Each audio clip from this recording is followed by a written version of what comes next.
सबैजना कहाँ कहाँबाट कसरी कसरी यो विशाल देश अमेरिका आइपुगेका छौँ। यहाँ बस्ने बेलामा यहाँको भाषा, यहाँको संस्कृति, यहाँका मान्छेहरू र यहाँको प्रकृतिलाई माया र सम्मान गरिदिनु छ। अनि यहाँ धेरैजना अध्ययन गर्न आउनुभएको छ, धेरैजना सिप सिक्नलाई आउनुभएको छ,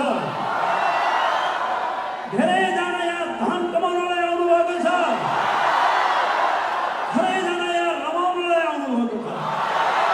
तर यहाँ बसिन्जेल मेहनत गरेर बेसरी कमाउनु छ।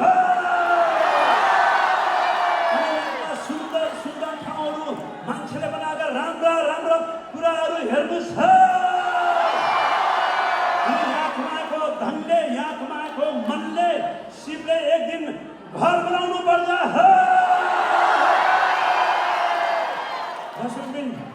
तपाईको बाजे, तपाईको बजे, तपाईको आमा, फुपू, काका, मामा, माइजू तपाईलाई कुरेर बसेको हुनसक्छ। त्यो भएर कागज मिलेको छ भने मिलाउनुहोस्। संसारमा मिलाएर नमिल्ने चिज केही पनि छैन। र नेपाल आफन्त भेट्न आउनु होला।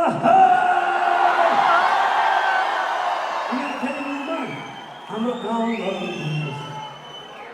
आफ्नो आफ्नो ठाउँमा पूर्वका मान्छेले पूर्वै घुम्ने, पश्चिमका मान्छेले पश्चिमै घुम्ने, मध्याञ्चलको मान्छेले मध्यमाञ्चलै घुम्ने र आफ्नो आफ्नो ठाउँमा घुमौँ। अब त बर्खा लागिसक्यो होला, लाली गुनास पनि झरिसक्यो होला, चाँप फुलेर बसाइसक्यो होला। ओहो, यो बेलामा कस्तो धौलागिरीको याद आयो।